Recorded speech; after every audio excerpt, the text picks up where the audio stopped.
Hi, I'm Marisa. They laughed when they handed me a single dollar at the will reading, calling me just the family ATM. They didn't know that the quietest daughter was the one who paid every bill, every emergency, every mortgage payment until the day I walked out. And when I did, my mother screamed like her world was ending. They laughed as if cutting me out was a joke, but it wasn't a joke to me. That was just the beginning. Before we dive in, let us know where you're listening from right now. Have you ever been betrayed by the people who were supposed to protect you? Let's see if your story feels as close as mine. I pulled up in front of my parents' house in the same Ford I'd driven since my late 20s. It wasn't much to look at, but it got me to work and back without fuss, unlike the brand new SUV parked 2 spots ahead. Silas's SUV, the one he bought with the loan I co-signed. The one he bragged about on Facebook with that smirk I could never stand. I parked behind him, took a breath, and glanced at the pie on the passenger seat that I'd baked this morning before my meeting. Apple with a lattice crust that took me an hour to get right. It felt stupid now, carrying in a pie like a child, desperate for approval she'd never get. The October air in suburban Cleveland carried that sharp bite that promised winter was closer than anyone wanted to admit. I walked up the path, the flagstones warm under my flats from the last gasp of autumn sun, and let myself in without knocking. The air smelled like pot roast and cinnamon, and for a split second, I almost let that smell comfort me. Almost. But then I heard Silas's laugh, loud grating, echoing through the living room. "The golden child is here, folks," he was saying. "Don't all clap at once." Everyone laughed except me. I kept my eyes down as I stepped inside, 36 years old, and still feeling like the awkward teenager who never quite fit into this family portrait. Mom was bustling around, cheeks flushed, hair pinned back too tight, the way she always did when she wanted everything to look perfect. She gave me that polite smile, the one that didn't reach her eyes, and patted my arm before taking the pie without looking at it. "Oh, Marisa, good you made it," she said. But her gaze was already shifting toward Silas as he swept up his youngest in a loud, showy spin that made the kid shriek with laughter. "Look at Daddy," Go Mom cheered, ignoring the fact that I was standing there, holding my purse, waiting for someone to notice I'd arrived. I set my purse down near the coat rack, shrugged off the slight that was already gnawing at me, and walked to the dining room to check the seating. That's when I saw it. My name card at the end of the table, right by the swinging kitchen door that hit your chair every time someone went through. Next to the window that never quite closed, where a draft snuck through, making the card flutter like it was trying to escape. Silas's name card, of course, was right next to Mom's at the head of the table, in that cushioned seat that used to be Dad's before his back went out.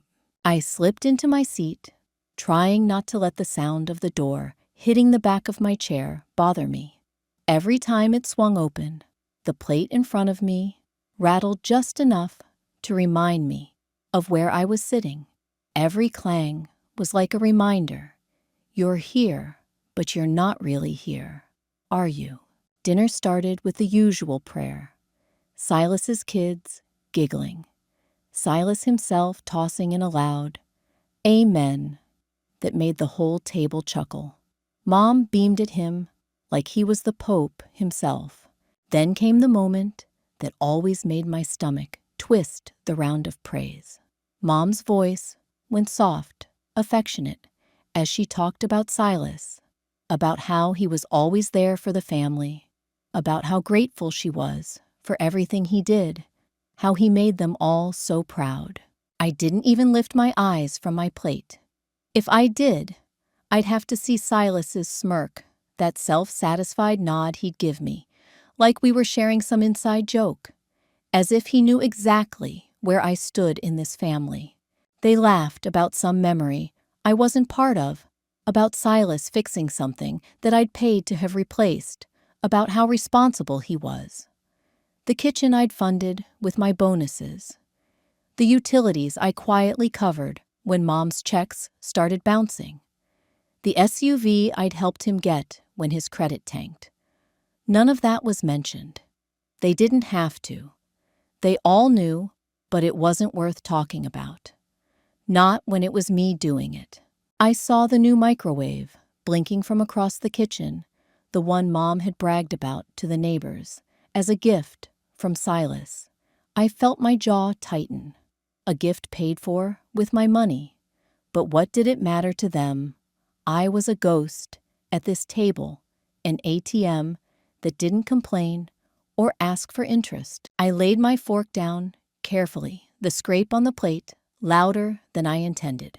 When Mom started in on Silas about future family plans, her voice bright, hopeful, asking about another baby, about promotions, about vacations, Silas chuckled, giving that false modesty shrug, while everyone leaned in to hear about his latest success.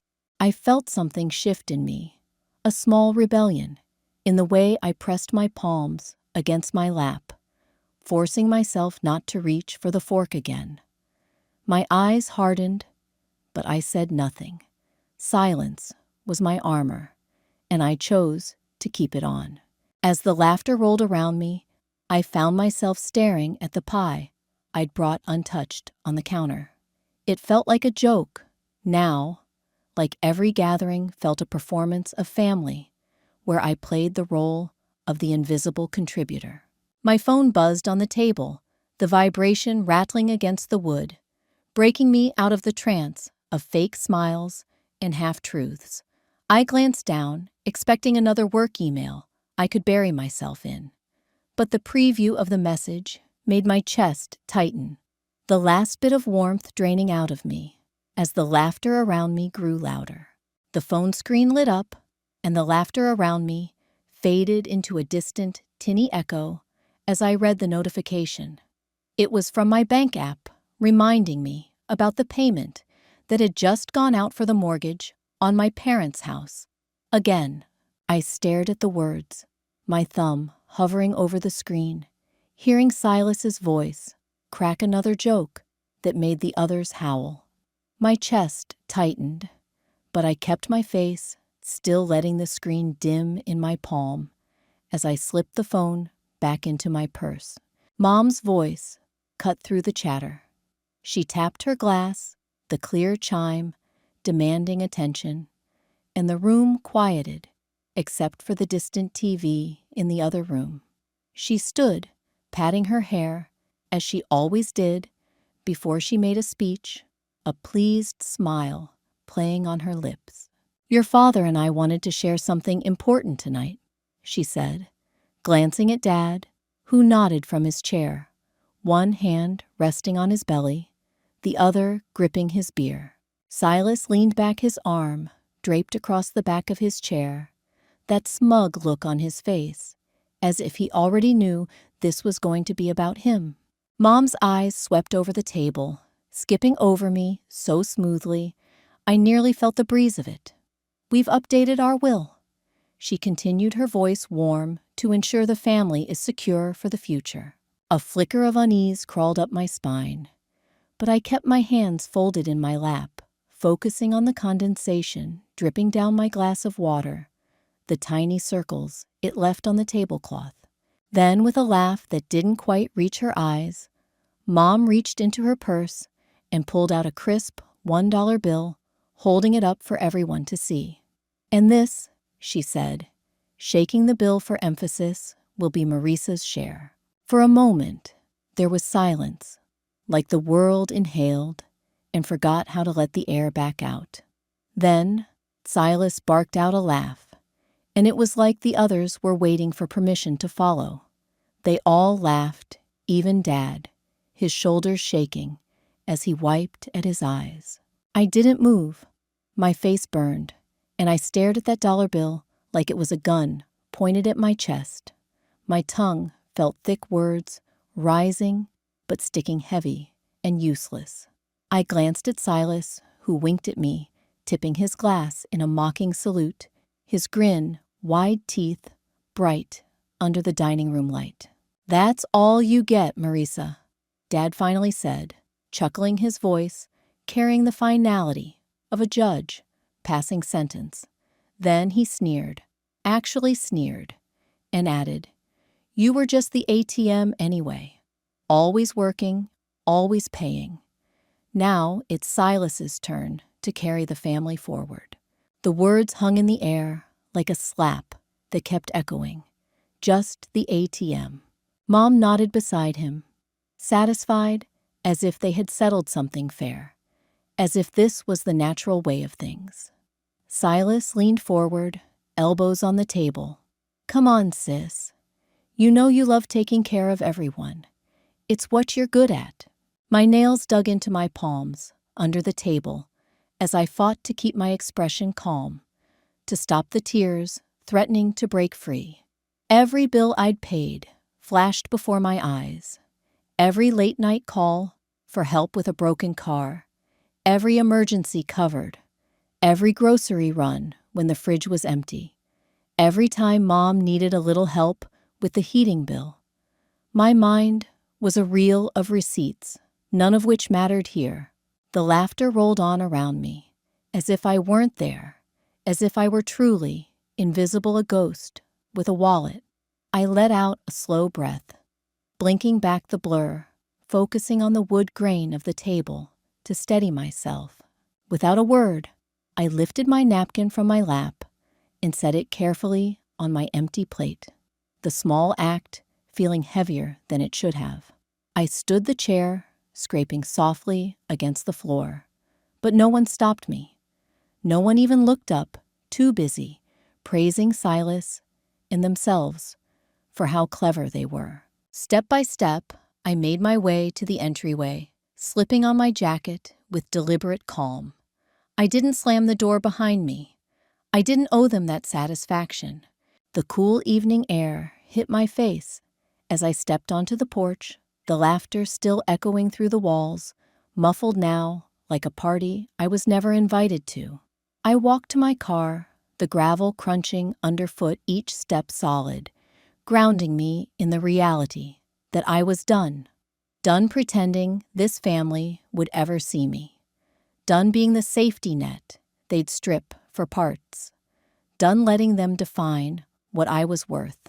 I settled into the driver's seat, the door closing with a quiet thud that felt like the ceiling of a vault.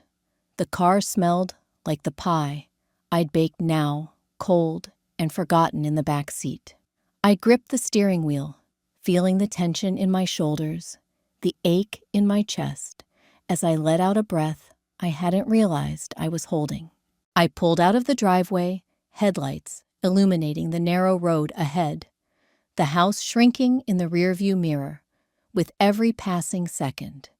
The $1 bill was in my hand, creased from where I'd clenched it, and I stared at it during the red lights, letting its weight remind me of what they thought I was worth. By the time I turned onto my street, the quiet of the car had become a companion, the silence letting me process every laugh, every dismissive smile, every word that had carved itself into me like a brand. I parked in my driveway, cutting the engine, the dashboard lights fading to black as I sat there with the dollar bill still in my hand. I turned it over once, twice, then pressed it flat against my palm, the paper crinkling softly. "Never again," I whispered into the dark, the words tasting like iron, sharp and final.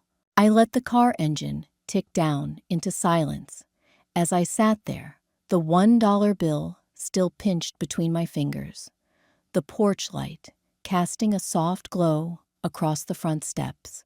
The air inside the car felt stale, mixed with the faint scent of the pie I never took out of the back seat.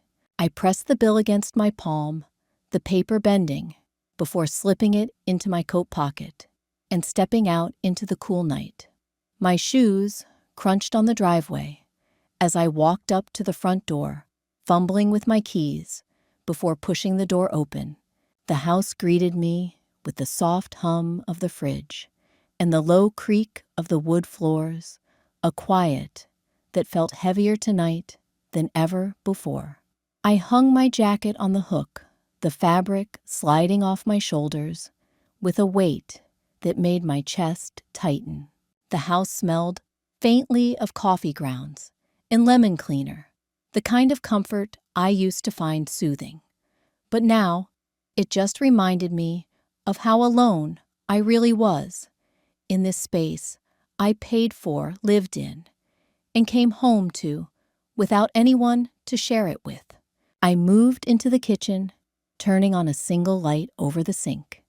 The glow cut across the room, landing on the stack of envelopes on the counter, the top one stamped with my bank's logo. I picked it up, running my thumb over the ridge of the paper, and dropped it back down. I wasn't ready to open it yet.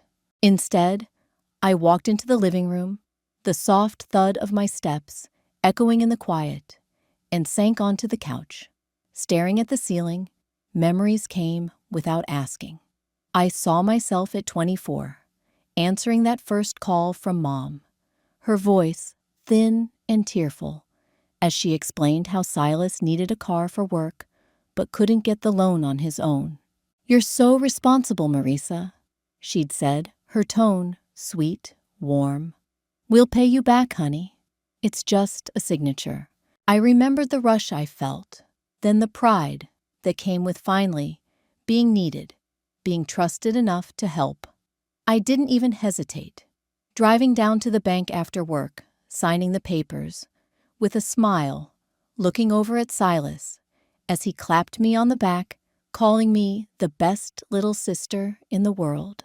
For a moment, I'd believed that was love, that helping them meant I was part of them. I closed my eyes, breathing out slowly as I let the memories settle. It had been the first of many calls. The mortgage payment that Mom said was temporary, just until we catch up. The time the heater broke in the dead of winter, and I paid the repairman over the phone because they said they couldn't wait until morning. The electricity bill, the summer camp for Silas's kids, the insurance. It had all felt like love, a string connecting me to them, pulling me closer every time I picked up the phone to hear, "We need your help, sweetie." I stood up, walking over to my small desk in the corner, flipping open my laptop and tapping the trackpad until the screen glowed. My reflection stared back at me. For a second, hair pulled back in a loose bun, eyes tired, mouth set in a tight line. I opened my banking app, scrolling through the history of payments made to the mortgage company. The numbers glared back at me. Months of payments, years of steady withdrawals, the total adding up to more than I'd paid for my own car, more than I'd spent on vacations I never took because I was working overtime to keep up.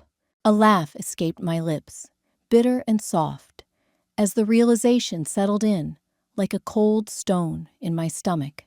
I practically owned that house, had paid for it to stand, kept it warm in winter, kept the lights on when Silas and his family came to stay, made sure Mom had a kitchen to cook in while she sang about family values. Yet when it came time to talk about the future, they handed me $1 and called it fair. I dragged a hand down my face, the skin feeling too tight, my jaw aching from the way I'd been clenching it. All those nights I'd stayed late at the office, all the plans I'd put off because family came first. It wasn't love they were calling me for. It was survival for them, at my expense. Walking to the kitchen, I filled a glass with water, the tap rattling softly as the glass filled. I took a slow sip, letting the water cool the burn in my throat before setting the glass down and returning to my laptop. I opened a new document, typing out every payment, every dollar, every date, listing them in neat lines. Each one a reminder of a promise they'd made and never kept. It was a ledger of my love for them, one they'd never acknowledged. As I typed, the grief that had been weighing down my shoulders began to shift, morphing into something sharper, clearer. I wasn't their family. Not really. I was the backup plan, the emergency fund, the one they could count on, because I never said no. The dollar bill in my pocket felt heavier now, not as an insult, but as a truth I'd ignored for too long. I stood, moving to the small table near the window, where I kept a candle, the one I usually lit during storms, when the power flickered. The wax, smooth from my fingertips, adjusting the wick each time. I pulled the dollar from my pocket, holding it over the candle, the flame dancing, flickering, as it caught the edge of the bill. "This is all you get from me," I whispered, my voice steady, my hand not shaking as the paper curled and blackened the flame, consuming the green ink and crisp edges, until nothing but ash floated down onto the table. The flame ate the dollar, but I was just getting started. The last flickers of it curled into smoke, rising above the dish as dawn crept in through the kitchen window, painting pale streaks across the table. I didn't move. At first, just watched the ashes settle, letting the silence fill me up where anger had lived all night. I stood, pressing my palms against the edge of the table, steadying myself. The clock on the microwave blinked 6:14. The world outside, still wrapped in that early morning hush that feels like it belongs only to you if you wake up early enough to claim it. I turned toward the counter, where the coffee maker waited, a ritual I wasn't willing to abandon, even on a day like this. The scent of brewing coffee curled around me, warm and bitter, grounding me as I leaned back against the counter.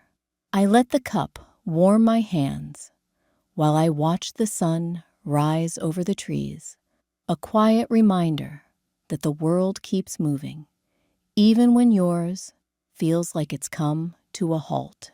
I took that first sip and let it burn, reminding me that I was alive, that I had choices. For years, my phone would ring before the sun came up. Mom's voice, panicked. Dad's voice, tired. Silas's voice, hurried and dismissive, each of them demanding a piece of me under the guise of family emergencies. It was never really about emergencies, though just their convenience. Today, there would be no calls from me, no payments sent, no pieces of myself handed over to people who only saw me as a safety net they were entitled to. Today, I was reclaiming the quiet. I finished my coffee and set the cup in the sink, rinsing it out as I moved to the small desk by the window. The light had grown stronger, flooding the room in soft gold, but it didn't warm the cold resolve growing in my chest. I opened my laptop, fingers hovering over the keyboard, before I clicked through the list I'd made last night. Account numbers, payment schedules, passwords I'd memorized through repetition, not love. The first call I made was to the internet service provider tied to their address. I gave my information calmly, told them I was terminating the service, ignored the rep's well-trained attempts to keep me as a customer, and ended the call with a polite thank you that tasted different in my mouth. It was the first brick I lifted from my shoulders. The second call went to the smart home service, the one I'd set up for Mom, after she insisted she was too old to remember to lock the doors at night. The one Silas bragged about to his friends, as if he'd paid for it himself, canceled. The utility bills came next. The electricity and water I'd kept running so they could live comfortably while I pulled overtime to make sure the payments cleared. Each click, each confirmation email felt like exhaling after holding my breath for years. I moved efficiently, opening tabs, dialing numbers, canceling payments one after another. I had been the silent lifeline for so long that the sound of these ties snapping felt louder than the calls that once rang through my nights. A photo frame on the shelf caught my eye, one I hadn't looked at closely in a while. It was of the kids, Silas's twins, their gap-toothed grins captured on a day I'd taken them to the zoo when Silas and his wife decided last minute they were too tired to go. They'd hugged me tight that day, calling me the best Auntie Marisa, and I'd felt that familiar tug in my chest, the one that said all the sacrifices were worth it. I felt it now, that tug, but it was weaker, dulled by the memory of that dollar, by Dad's words. You were just the ATM anyway. The grief came soft and sharp, curling around the edges of my resolve, threatening to make me believe that cutting them off meant I was cruel. But it wasn't cruelty to stop bleeding for people who never cared enough to bandage the wounds they made. It was survival. It was self-respect. My phone started to light up around 9. First Mom, then Dad, then Silas. Their names bright against the screen, vibrating with insistence. I let them ring.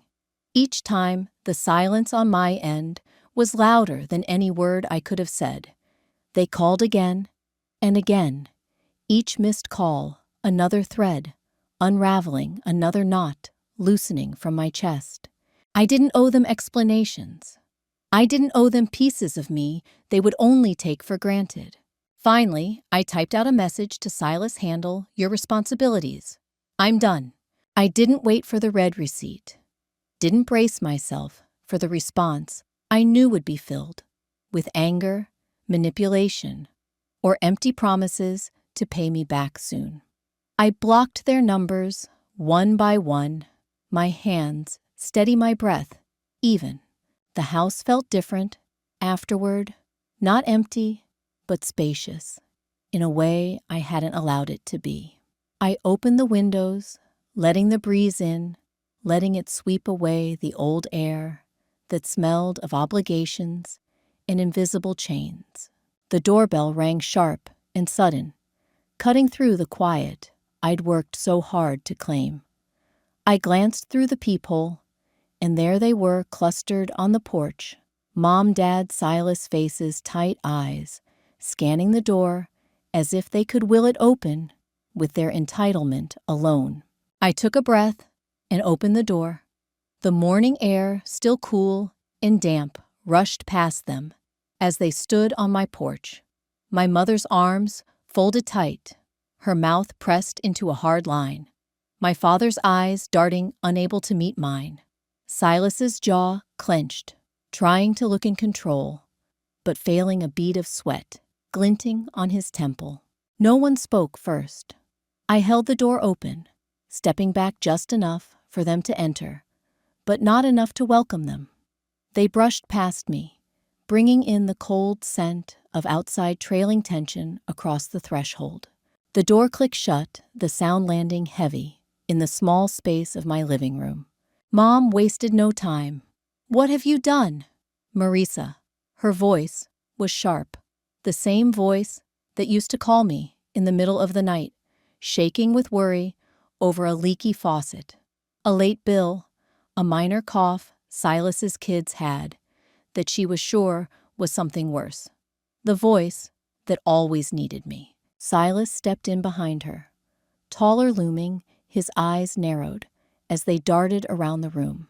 The internet's off. The power's been cut twice this morning. What are you playing at? I let the words sink in before answering. I stood in front of them, feet planted, arms crossed, lightly. I stopped paying for your bills. They blinked, as if the words were in another language, as if they couldn't understand a sentence so simple. Dad opened his mouth, then closed it, shifting on his feet. "You're punishing us." Mom's voice rose, cutting through the room. "Your father and I woke up, and nothing worked. Do you know how dangerous that is for people our age? How could you do that to us?" Silas's mouth twisted into a humorless smile. Real mature Marisa. Real nice, cutting us off over a joke. It was a joke, that dollar. We were going to talk to you about it, but you stormed off. My stomach tightened, but I didn't let it show. I kept my voice even. "It wasn't a joke. You made your point clear. I'm not part of your future. Remember. So now, I'm not part of your bills." They looked at me like I'd slapped them, their shock quickly turning to anger. Silas stepped closer, voice rising. "We never asked you to pay for everything. You just did it because you wanted to. Don't blame us for your choices." My eyes flicked to Mom, who nodded sharply, adding, "You chose to help. We didn't force you. You were always so eager to prove yourself." I didn't flinch, but my hands shook slightly as I turned to the dining table. I'd prepared for this. The folder was there, thick and heavy, filled with printed receipts, payment confirmations, statements that had arrived in my inbox at all hours for years. I pulled the papers out, laying them down, one by one, on the table.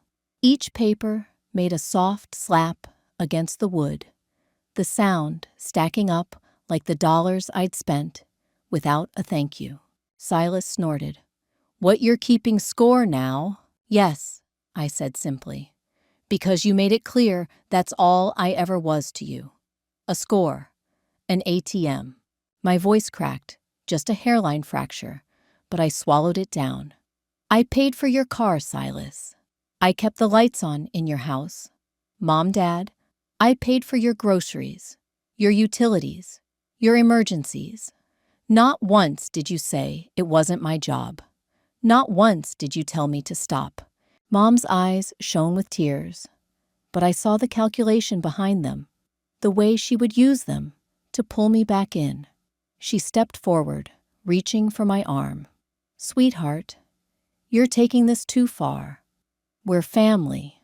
Family helps each other."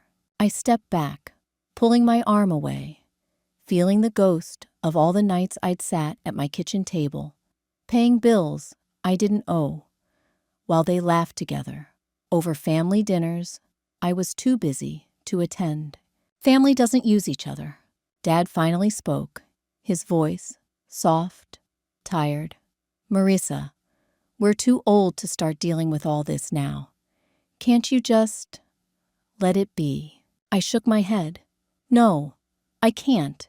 Silas slammed his hand on the table, rattling the papers. "You're ruining everything over some petty grudge. Grow up, Marisa." That word petty landed like a slap. My eyes met his, and I let the silence stretch long enough for him to look away. I walked to the door, opened it wide, letting in a breeze that lifted the papers slightly. "You need to leave," I said, each word precise. "This is my home, my life. I won't let you drain me dry while you laugh behind my back." Mom's tears fell, then real or not I couldn't tell. She stepped toward me, her voice trembling. "We're your parents, and I'm your daughter," I replied quietly. "But you don't treat me like one."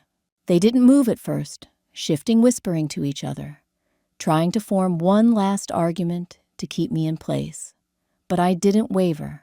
Silas walked past me first, glaring, but saying nothing. Dad followed head down. Mom paused her hand, brushing my arm again, her lips moving, but no words coming out, before she turned and stepped into the sunlight. I stood there, holding the door open, watching them walk down the steps, back toward the car parked at the curb. They didn't look back. I closed the door, but the silence was louder than their shouting. It clung to the walls like a heavy fog, thick enough to feel on my skin. I walked back to the kitchen, poured myself another cup of coffee, and let the heat warm my palms as I leaned against the counter. The quiet was exactly what I'd fought for, but it wasn't peaceful yet. It felt like a breath held too long, waiting to be released. 2 days passed before I stepped outside for more than a walk around the block. I needed groceries, and the small store down the street felt like the safest choice. The late October sun was warm, but the breeze carried a chill as I stepped into the parking lot, pushing a cart toward the automatic doors that hummed open for me. The store was quiet for a weekday afternoon. A few neighbors I recognized, browsing the produce section, others chatting softly near the deli counter. I moved past them, trying to keep my focus on my list, but I felt the glances before I saw them. A sideways look from Mrs. Carroll, who'd lived 2 doors down since I was a teenager. A sharp whisper from the cashier to the bagger eyes flicking in my direction. I heard my name caught in fragments. Marisa, can you believe? Her parents left them like that. After all they did, the words pressed against me, cold and heavy, sticking to my back as I moved down the cereal aisle. I kept my face neutral, my eyes on the shelves, but each whispered judgment chipped at the resolve I'd built. I turned down another aisle, hoping to escape, but the voices followed soft but clear, shameful. I don't know how she can show her face. I stopped in front of the coffee display, gripping the handle of the cart so tightly that my knuckles ached. I could hear my own breath, quick, shallow. For a moment, I thought about leaving the cart, walking out, letting them think what they wanted, but I didn't. Instead, I took a slow breath and moved toward the checkout, placing my items on the conveyor belt with careful precision. The cashier, a young man with nervous eyes, avoided looking directly at me, scanning each item with exaggerated focus. The bagger glanced at me, then away, and the silence between us was louder than any accusation. As I stepped outside, balancing the bags in my arms, I heard footsteps behind me. I turned to see Mrs. Carroll, her lips pressed thin, her eyes sharp with false concern. "Marissa, honey," she said, her voice coated in something sweet but sharp. "I heard what's happening with your folks. It's just, well, I hope you're not leaving them in the lurch. People talk, you know." I felt the heat rise to my cheeks, but I kept my voice even. "Thank you for your concern," I said, stepping past her. Her mouth opened, but I didn't wait to hear what else she had to say. At home, I placed the bags on the counter, the silence swallowing me again. I tried to focus on unpacking, but my phone buzzed on the table, pulling my attention. It was a voicemail from Silas. I didn't want to listen, but I pressed play anyway, needing to hear the words I knew were coming. "Marisa," his voice came through tight with anger. "You think you're proving something. You're just proving how selfish you really are. Mom and Dad are struggling, and you're sitting there, in your house, letting them suffer, to make a point. You're abandoning them. Do you even care what you're doing to this family?" I sank into the chair. The groceries, forgotten the words, sinking into my skin like ice. Abandoning them. The accusation wrapped around my chest, tightening with each word that replayed in my mind. Abandoning them. After every night I'd stayed up to wire money for a bill they forgot to pay. After every holiday I'd missed to pick up overtime so I could send a check when the water heater broke. After every time I'd swallowed my pride and let them call me in the middle of a workday, demanding help, expecting me to drop everything because they needed me. I closed my eyes, and the memories rushed back unbidden. Birthday candles blown out alone in my apartment. Dinner's gone cold because I had to answer their calls. A weekend getaway with a man I thought I could love, cut short because Mom needs you, Marisa. A tear slipped down my cheek, but I didn't wipe it away. Another followed, then another, until they came faster hot against my skin, not from shame, but from something deeper, something that felt like a wound being cleaned out. They made me choose them over me, I whispered to the empty room. And I did, every time. I stood moving to the sink, splashing cold water on my face, letting the tears mix with the water, before I looked up at my reflection. My eyes were red, but there was something else there too, a steadiness I hadn't seen before. "I'm choosing me now," I said louder this time, letting the words fill the room. The phone buzzed again, Silas's name flashing on the screen. Then Mom, then Dad. I let them ring, each vibration against the counter, a reminder of the freedom I was fighting to keep. When the ringing stopped, I grabbed my keys, stepping outside to breathe in the cool air, letting it clear my mind. I drove nowhere in particular, letting the road stretch out in front of me as I passed familiar streets, houses with trimmed lawns, families walking their dogs. I let the town move past me, each block a reminder of the life I was reclaiming. By the time I pulled back into my driveway, the sun was low, the sky streaked with soft oranges and purples. I turned off the car, sitting in the quiet, feeling the calm settle back and fragile but real. I stepped out, grabbing the mail from the box, flipping through bills and junk, until I saw it, a cream-colored envelope with my name printed neatly on the front. It was thick, official-looking, the kind of envelope that held more than words. Standing in my hallway, the envelope in my hand, I knew the fight was far from over. I didn't move for a while, the envelope resting in my hand, as the quiet around me settled into something heavier than before. The hallway felt too still, the ticking clock on the wall reminding me that time was passing, whether I was ready for this or not. I turned it over, tracing the sealed flap with my thumb, then walked to the kitchen table and sat down, letting the weight of what I was about to open settle in my chest. I tore it open carefully, unfolding the thick packet of papers, each page a neat echo of accusation. Words like financial exploitation and emotional abandonment jumped out bold and sharp.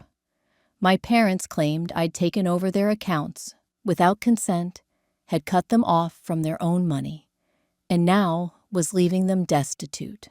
It was absurd, but seeing it in black and white made my stomach knot. I felt the urge to call Silas to demand what they thought they were doing, but I stopped myself, taking a deep breath instead. I wasn't going to give them the satisfaction of my panic. After pacing the kitchen, I grabbed my purse and drove to my lawyer's office, a small building on the edge of town, with a creaking sign that read, "Wells and Partners." Inside, the air smelled of old coffee and the lemon cleaner the receptionist used between clients. Paul Wells, to my lawyer, was an older man with silver hair and clear eyes that missed nothing, sitting behind his cluttered desk as he read through the notice. When he finished, he looked up, his expression calm. "Marisa, this is nonsense," he said. "You have the receipts, the bank statements, the emails requesting your help. They're grasping at straws." "But they're my parents," I whispered, my voice catching. "How can they do this?" He sighed, leaning back in his chair. "Sometimes, when people lose control over someone they've relied on, they lash out. This isn't about the law. It's about punishing you for stepping away." I nodded, pressing my palms to my thighs to keep them from shaking. What happens next? We'll respond. You've done nothing wrong. And if they want to push this, we'll countersue for defamation and harassment.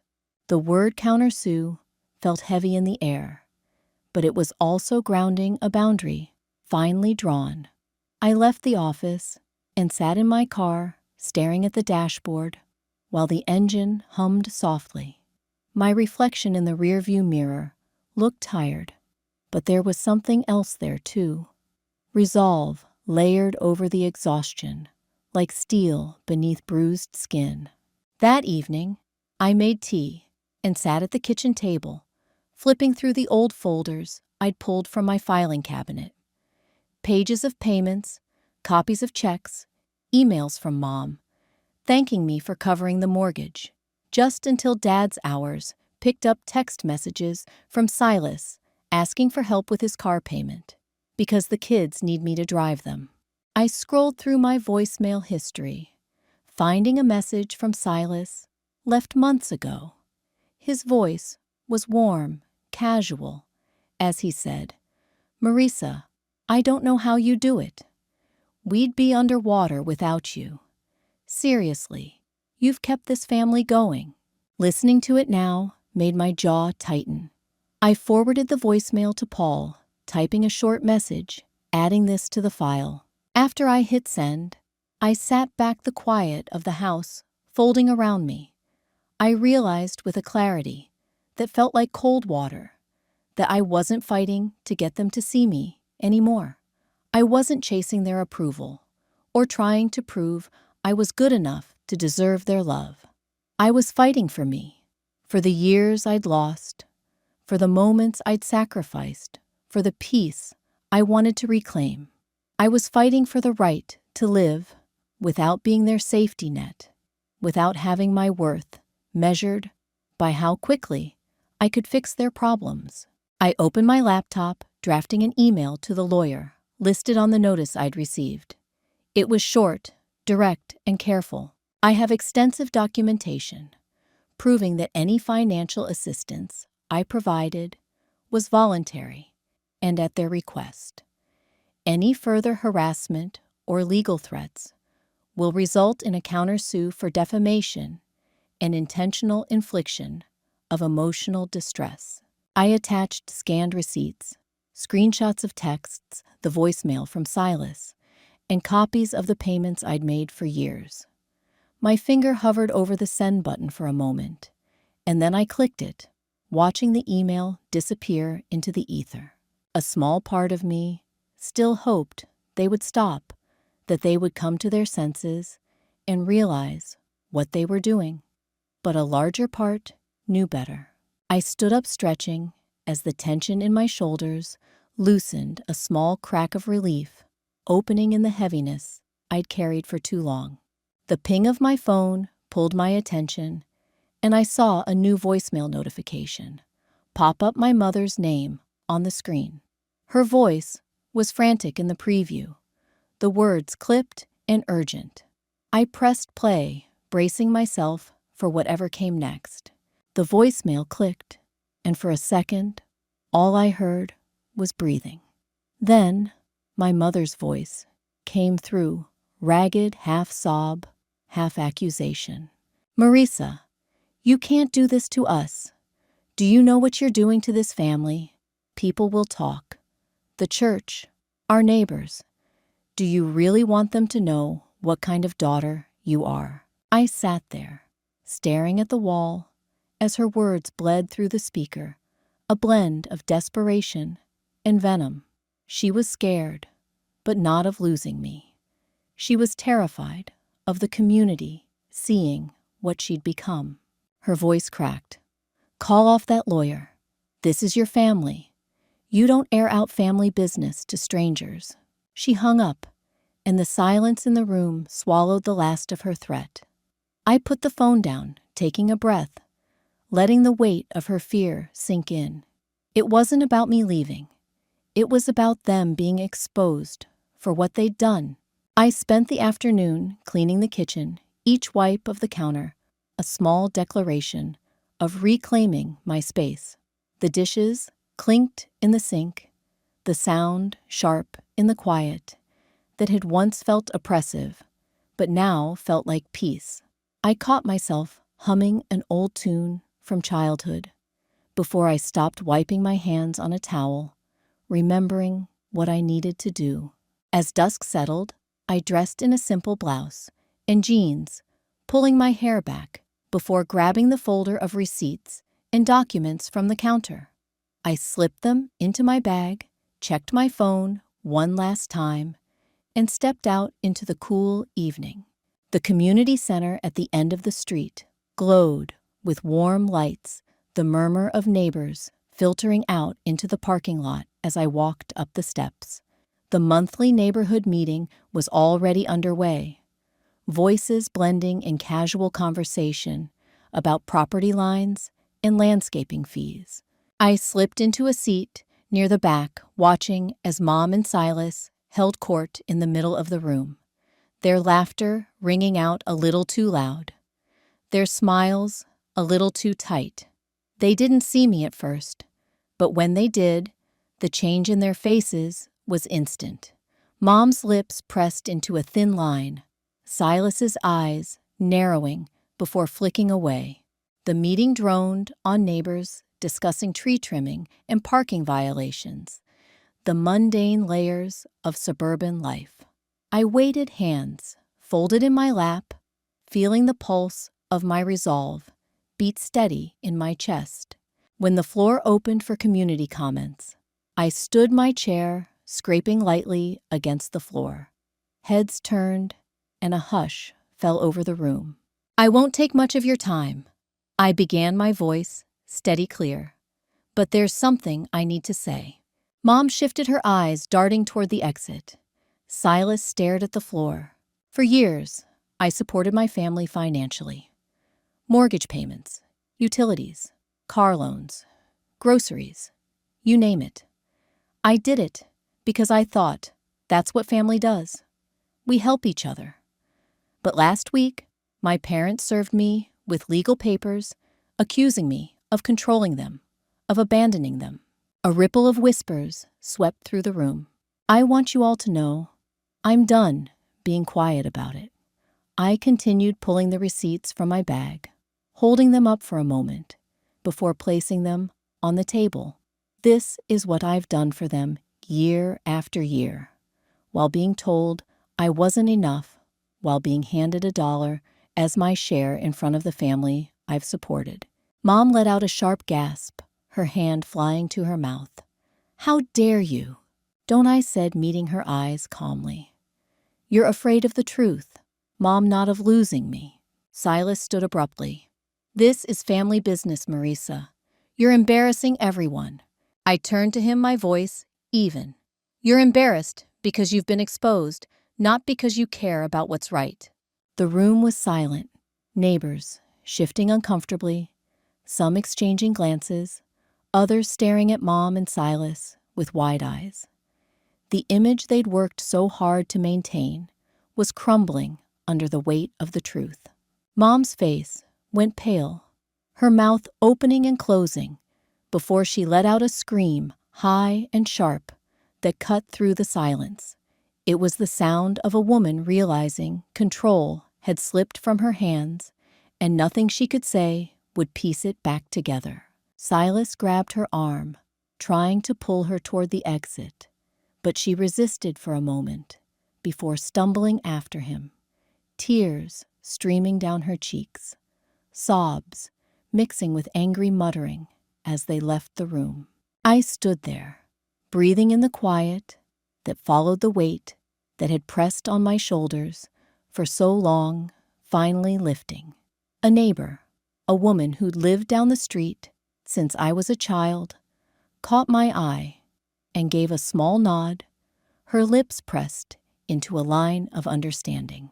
I gathered my papers, slipping them back into my bag, and walked out of the community center into the cool night air, the breeze brushing against my skin like a promise. The world outside felt different, the streetlights casting long shadows that no longer felt like threats, but like markers of a new path I was choosing to walk.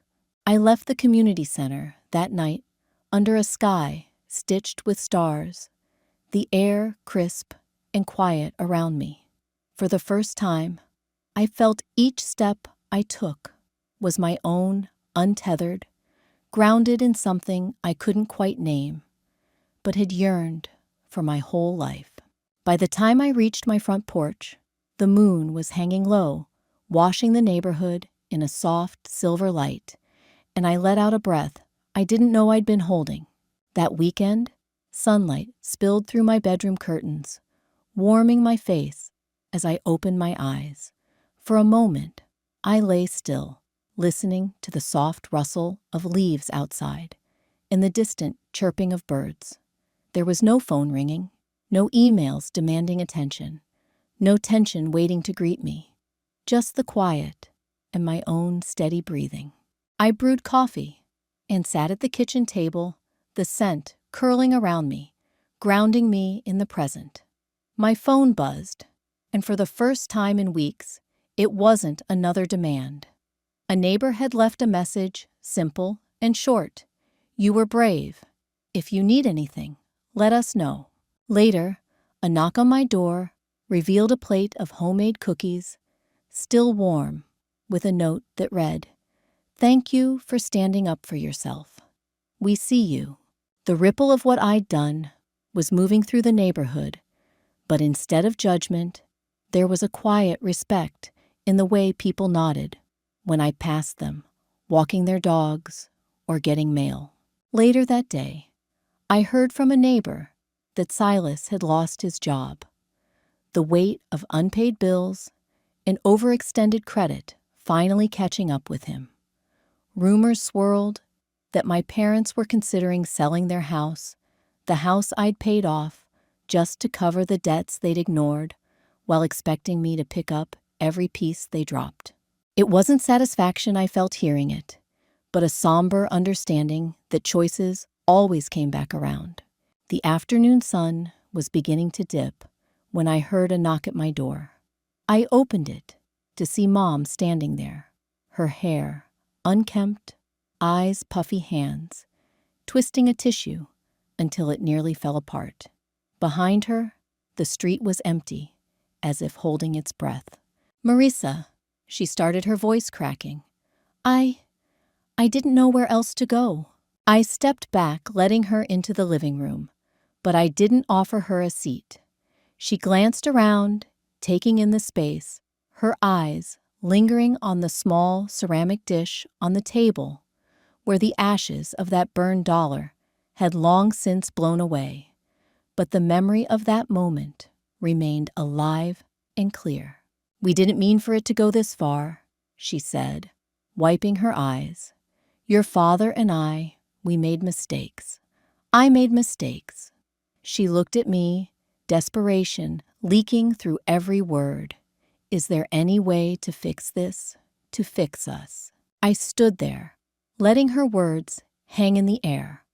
I searched her face, looking for something genuine, something real. But what I found was fear. Fear of losing control. Fear of losing what they'd taken for granted. I took a slow breath. "I wish you well, Mom," I said softly. "I truly do. But I can't go back to who I was before. I can't keep paying for everything while being treated like I don't exist." She shook her head, tears spilling over. "But we're family. Family is respect, Mom. Family is honesty. And that goes both ways." Her gaze fell to the ash dish again, and she swallowed as if remembering the day she'd handed me that single dollar, and laughed, not realizing it was the moment she'd lost me for good. After a moment, she nodded the smallest, saddest nod I'd ever seen, and turned to leave. I followed her to the door, opening it quietly, watching as she walked down the steps, pausing once to look back, her lips trembling, before she turned away and kept going. I closed the door, but it wasn't with anger or bitterness. It was with peace, a soft acceptance that some relationships end, not with a fight, but with a quiet choice to stop participating in your own erasure. That evening, I made tea and sat by the window, looking out at the neighborhood, bathed in the golden glow of sunset. I let my mind drift over everything, the sacrifices, the betrayals, the moments I'd spent begging for acknowledgement that never came, and I realized I didn't need it anymore. I'd given it to myself. I was free, not because they'd let me go, but because I'd let them go. As the sky darkened and the first stars blinked awake, I whispered softly, "I wonder, would you have walked away?" The morning sun filtered through the floor-to-ceiling windows of my corner office, casting long shadows across the mahogany desk where I signed the last document of the morning. Outside, downtown, Columbus bustled with its usual energy professionals, hurrying to meetings. Students from OSU, flooding the coffee shops, the city alive with purpose. I'd built something here. Not just a career as a financial consultant, but a life, a real one. The kind where I woke up each morning without dread pooling in my stomach, where my phone rang with opportunities instead of desperate demands, where my bank account reflected my hard work instead of other people's emergencies. Ms. Marissa, my assistant. Kevin knocked lightly on the doorframe. "Your 11 o'clock canceled. Would you like me to move your lunch up?" "That would be perfect, thanks." As he left, I swiveled my chair to face the window, taking in the view I'd worked 12 years to earn. The city stretched out below, and somewhere in that maze of streets and suburbs was the house where I'd burned that dollar bill. The house I'd walked away from with nothing but my dignity and a determination to never let anyone reduce me to an ATM again. My phone buzzed, not with the frantic vibration of crisis, but with a text from Sarah, my business partner. "Drinks tonight. We should celebrate the Morrison account." I smiled, typing back a quick confirmation. This was what family felt like. People who celebrated your wins, who contributed as much as they took, who saw you as more than a safety net. The intercom buzzed. "Ms. Marissa, there's someone here to see you. They don't have an appointment, but they say they're family." My fingers stilled on the keyboard. 12 years of silence, and now this. "Send them in." The door opened, and time collapsed. Mom stood there, but barely. The years hadn't been kind. Her hair was completely gray, now thin and brittle. Her clothes hung loose on a frame that had shrunk with age and what looked like hardship. Behind her, Dad shuffled in, relying heavily on a cane, his face, gaunt eyes, hollow. And Silas, God Silas, looked worse than both of them.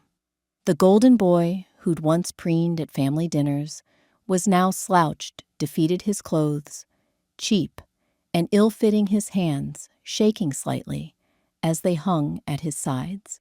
They stood there in my office, my space, my territory, looking like ghosts from a life I'd almost forgotten existed. "Marissa." Mom's voice was barely a whisper, nothing like the sharp commands I remembered. We didn't know where else to go." I gestured to the chairs across from my desk, maintaining the professional distance the glass and mahogany provided. They sat slowly, Dad groaning as he lowered himself down, Silas helping him with movements that spoke of long practice. "Why are you here?" I kept my voice neutral, businesslike. They weren't clients, but they weren't family either. They were something in between, strangers with familiar faces. Mom's hands twisted in her lap, the same nervous gesture from 12 years ago, but now her fingers were gnarled with arthritis. "We heard about your success, your company. We're proud of you." The words hung in the air like smoke from a fire that had long since burned out. Proud. Now, after I'd built something without them in spite of them. "Thank you," I said simply, offering nothing more. The silence stretched until Dad cleared his throat, the sound raspy and painful. "We lost the house 3 years ago. Been renting since then, but—" He trailed off shame, coloring what was left of his pride. "I lost another job," Silas added, his voice flat. "Kids won't talk to me. Ex-wife got everything in the divorce. I've got nothing left." They were painting a picture I didn't need to see. 12 years of consequences finally catching up. The house I'd paid for, gone. The lifestyle they'd maintained on my back crumbled. The family they'd prioritized over me scattered. We made mistakes, Mom said, tears sliding down cheeks that had lost their fullness. We know that now. We've had time to think about what we did, what we said. That dollar. She couldn't finish, but she didn't need to. I remembered that dollar. I'd built an empire on the ashes of it. "What do you want?" I asked, though I already knew. They wanted what they'd always wanted: someone to save them. The only difference was that now they were asking instead of demanding. "Just help Dad," said the word, seeming to physically pain him. "We're not asking for much. Maybe just enough to—" "No." The word was soft, but final. I didn't say it with anger or vindication. I said it with the same calm certainty I used when declining a bad investment. "Marisa, please." Mom's voice broke. "We're family. We're your parents. You were," I agreed, "and I was your daughter. But you taught me something valuable that night you handed me that dollar. You taught me that family is conditional, that love has a price tag, that I was only worth what I could provide." I stood, moving to the window, my back to them. The city below continued its dance, unaware of the small drama playing out in my office. I took that lesson and built something with it. I learned to value myself since you wouldn't. I learned to invest in people who saw me as more than a wallet. I learned that blood doesn't guarantee loyalty, and that chosen family is often stronger than the one you're born into. When I turned back, they were all crying, even Silas, silent tears tracking down his stubbled cheeks. "I don't hate you," I continued. "I'm not angry anymore. But I also can't go backward. I can't return to being the person who pays your bills while you treat me like I'm invisible." That person died 12 years ago, holding a burning dollar bill. Mom stood shaky on her feet. "Then, what are we supposed to do?" "The same thing I did," I said. "Figure it out. Take responsibility. Build something. It's never too late to start." They filed out slowly, defeated, but not destroyed. As Silas passed, he paused at the door. "For what it's worth," he said quietly, "you were never just the ATM. We were just too stupid to see it." After they left, I sat at my desk for a long moment, processing the ghosts who'd finally shown their faces. Kevin knocked again, peeking in. "Everything okay, Ms. Marisa?" "Everything's perfect," I said, and meant it. "Can you donate $1,000 to the homeless shelter on 5th Street Anonymous?" He nodded and left. It wasn't for them, not really. It was for the girl who'd once believed she had to buy love with late-night payments and sacrificed dreams. She deserved to know that kindness could exist without conditions. That evening, I met Sarah for drinks at our usual spot, a rooftop bar with a view of the city lights.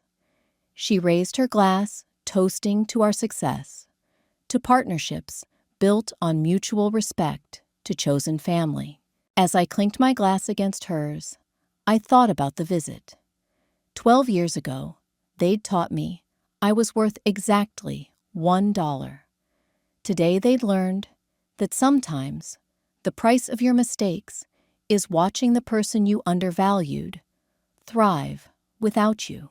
The city lights twinkled below us, like stars brought down to earth, and I smiled. Somewhere out there, 3 people were learning what I'd learned 12 years ago, that you can't withdraw from an account you never bothered to invest in. To new beginnings, Sarah said, not knowing how perfectly those words fit. To knowing our worth, I replied, and drank deeply. The autumn wind carried the sounds of the city up to us, life, moving forward, always forward, never back. And for the first time in 12 years, when I thought about family, I didn't think about the 3 people who'd left my office today. I thought about this chosen connections, mutual respect relationships, where everyone contributed and everyone mattered. This was what family really meant. As the night deepened and the celebration continued, I made a mental note to call my real family tomorrow. The friends who'd stood by me, the mentors who'd believed in me, the colleagues who'd become siblings in all but blood. They deserved to know how grateful I was. But tonight was for celebrating the girl who'd walked away with nothing but a burned dollar and a determination to never be anyone's ATM again. She'd built something beautiful from those ashes, and she was just getting started.